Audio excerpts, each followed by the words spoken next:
ભાજપ નેતા જયરાજસિંહ પરમારના નિવેદન પર વિવાદ. દેશની ગુલામી અંગે વાત કરતા સ્ટેજ પર જ માણસાના રાજવી યુવરાજસિંહે દર્શાવ્યો વિરોધ. જયરાજસિંહ બોલ્યા, અલગ અલગ મત હોવાથી સર્જાઈ સ્થિતિ.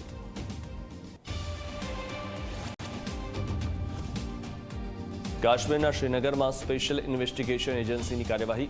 1990માં નરસરલા ભટ્ટની હત્યા મામલે યાસીન મલિકના ઘર સહિત 8 જગ્યાએ દરોડા. 35 વર્ષ જૂના કેસમાં પહેલીવાર એસઆઈએના દરોડા.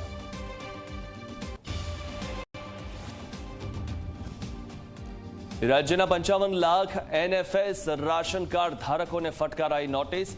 આધાર કાર્ડ અને પાન કાર્ડના આધારે આપી નોટિસ.